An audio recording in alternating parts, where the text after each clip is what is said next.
Hoje vamos continuar falando algumas curiosidades sobre malária.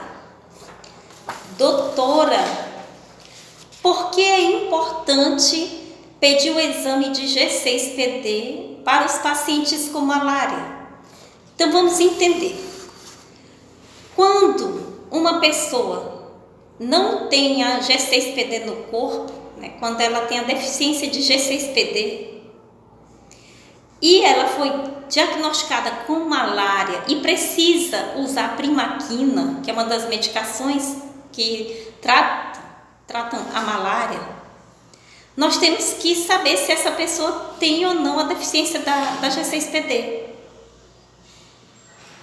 Porque a primaquina, que é essa medicação que destrói principalmente aquelas formas da malária que estão escondidas lá no fígado, essa medicação, ela trata a malária, É usada para tratar a malária. Só que uma das reações que essa medicação pode causar é a destruição das células do sangue, que é a hemólise. E aí um paciente que tem deficiência de G6PD e toma a primaquina, ele pode desenvolver essa destruição das células do sangue. E assim, ter anemia grave, se tornar grave esse paciente. Por isso que é muito importante fazer o exame G6PD nos pacientes que estão malária e que nós sabemos que vamos precisar usar a primaquina nesses pacientes. Ah, doutor, entendi. Eu não sabia por que era, que tinha que pedir. Mas, doutora, tive diagnóstico de malária, iniciei o tratamento com cloroquina e primaquina, mas comecei a apresentar no terceiro dia urina escura, anemia grave, febre, vômitos, fadiga e icterícia, a pele amarelada. Meu exame de G6PD mostrou que eu não tenho no meu corpo aqui a G6PD, que eu tenho deficiência de G6PD. Como vai ser meu tratamento agora? Então vamos lá. As manifestações de G6PD, da deficiência de G6PD, elas podem aparecer até o 5º dia que a pessoa está usando a primaquina. Paciente com atividade enzimática no resultado do exame de G6PD menor que 30%, nós vamos prescrever a primaquina uma vez por semana, na dose de 0,75 mg por quilo por semana.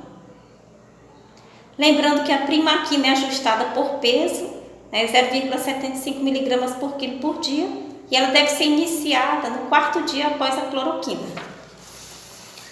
Doutora, e por que a cloroquina não precisa ser ajustada pelo peso, mas a primaquina sim? A cloroquina ela não se distribui no tecido gorduroso, então a dose é calculada pelo peso ideal. Já a primaquina, ela se distribui por todos os tecidos e a dose é pelo peso real, sem limite de peso máximo. Nós também podemos ter a malária por infecções mistas, por exemplo, malária causada pelo Plasmodium falciparum e Plasmodium vivax, ao mesmo tempo, o Plasmodium ovale. Nesse caso aqui, nós vamos usar medicações como artemether e lumefantrina ou artesunato e mefloquina, que são drogas esquizoticidas sanguíneas eficazes a todas as espécies.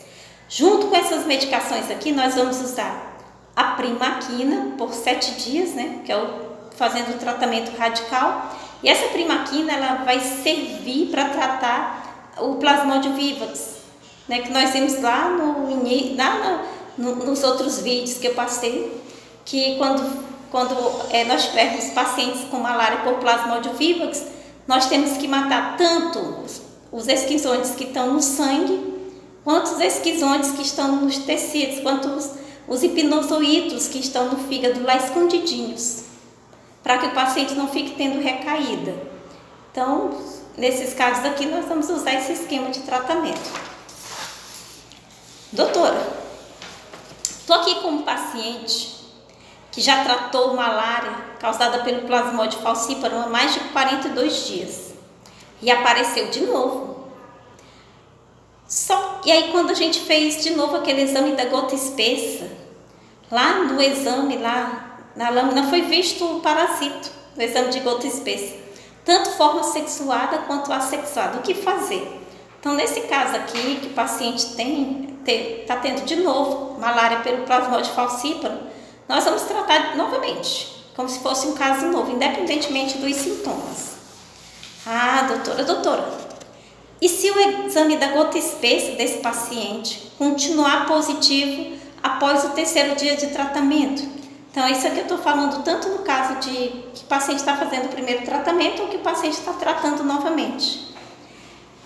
Então, forma assexuada e não apenas gametócito de Plasmodium falciparum. Então, o que essa pergunta aqui quer dizer? Doutora, ele começou a fazer o tratamento de malária, só que quando ele repetiu o exame da gota espessa, o exame continuou positivo e ele já está com 3 dias de tratamento. E aí, nesse caso aqui, tem tanto a forma assexuada e não apenas os gametócitos. Nesse caso, o que a gente tem que confirmar?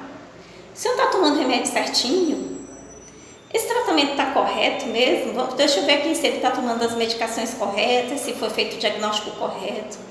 E aí, nesse caso aqui, a gente tem que comunicar à gestão, o Comitê Gestor Municipal, Estadual e também do Ministério da Saúde, porque nós podemos estar diante de uma resistência artemisinina que, graças a Deus, ainda não foi detectada no Brasil. Mas isso aqui é importante saber. O paciente está tratando, o resultado do exame continua positivo, e aí a gente está sabendo que está tudo certinho, está tomando a medicação adequada, nos horários corretos, porque pode ser uma resistência. Então, o Brasil já está preparado caso surjam resistências à artemisinina.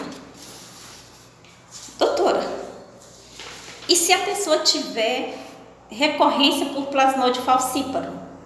Então, nós vimos ali no caso que a pessoa tratou, aí adoeceu novamente, aí tratou novamente, e aí está tendo recorrência. E nesse caso aqui da recorrência, aí se for falha a artemether e lumefantrina, até o 28º dia do início, vai ser usado artesunato mais mefloquina.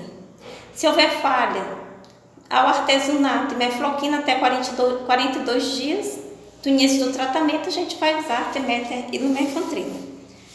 Mais uma perguntinha. Qual o melhor horário para tomar o remédio da malária? É importante tomar após a alimentação para evitar vômitos ou dores abdominais. Medicações para malária podem causar aborto ou malformações congênitas? Então, as medicações para o tratamento da malária, elas são seguras na gravidez e pode ser usado durante a gravidez cloroquina, artesunato e mefloquina, artemether e lumefantrina. Lembrando que a primaquina, ela não causa malformação ou aborto, mas ela não deve ser usada em grávidas, por causa do risco de hemólise grave no feto, se ele tiver deficiência de G6PD. Pacientes que não têm febre a cada 48 horas devem realizar o exame de malária mesmo assim? Exatamente. Então, a gente não pode mais ficar esperando a febre aparecer para poder coletar o exame. Alguma medicação pode interferir no resultado do exame da gota espessa para investigar malária? Sim. Pacientes usando doxiciclina, tetraciclina, clindamicina, ciprofloxacina ou sulfa podem ter parasitemia baixa ou negativa no exame. Caso a febre continue, fazer exame de gota espessa de 2 em 2 dias. Doutora, como é feito o tratamento profilático de malária? Então, no Brasil, como predomina o Plasmodium vivax, a eficácia do tratamento preventivo contra o Plasmodium vivax ela é baixa para o Plasmodium vivax e também para os casos de recaídas. Então, não se indica profilaxia para viajantes que viajaram pelo Brasil. Doutora, quais os pacientes que têm um risco maior de ter uma malária grave? Pessoas que vieram de áreas onde a malária não é endêmica, crianças menores de 5 anos de idade, gestantes, idosos, pessoas que tiraram o baço, pessoas com baixa imunidade, câncer em tratamento e pacientes que fizeram transplante. Espero ter sido útil. Desejo a todos vocês um excelente final de semana. Um grande grande abraço e eu vou continuar sempre aqui à inteira disposição.